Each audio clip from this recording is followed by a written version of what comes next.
my favorite part of the seminar is the discussion groups, or any time I can get a hold of any teacher during lunch or any other time that I can get a little bit tips on this, tips on that.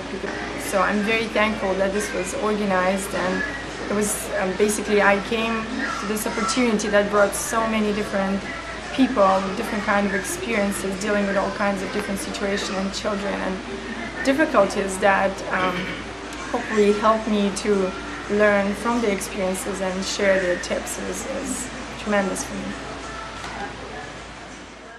When I was teaching my son, I always thought, oh, I had to follow the ABECA, to the T, and not branch out from that. So to see the different ideas and different curriculums that you can do with your children and not be just, stuck to that one thing, so it's definitely been a help.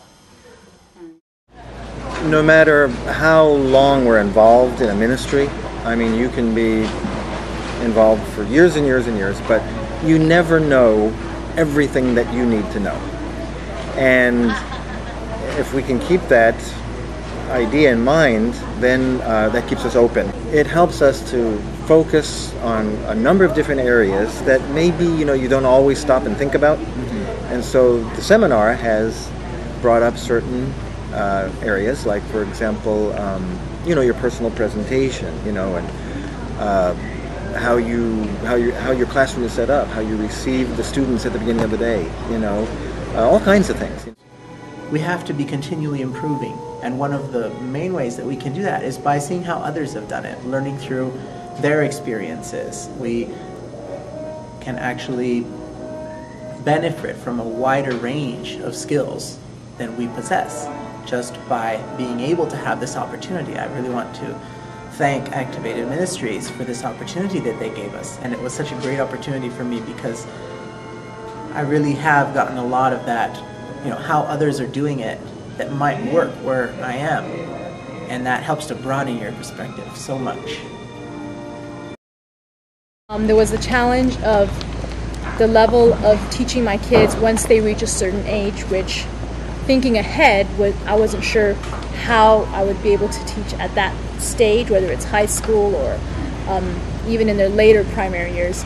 But I know that with everything that we have and learning, as well as being able to learn with them, and even looking ahead and seeing what areas I could learn now in order to teach them then, was a real good answer to some of the questions I had of what would the future lie ahead for my kids' education. I've just been so excited to be at this seminar and to just be partaking of even just all the other mothers that are around, all of their input, their experiences, and what they have found works for them. It was a beautiful time. I've had people come up to me and say, this is absolutely the best seminar I have ever attended in my whole life. And they've attended many seminars, so that gives you a little indication of how wonderful it was and how thankful we are to Activated Ministries for their generous sponsorship of this event.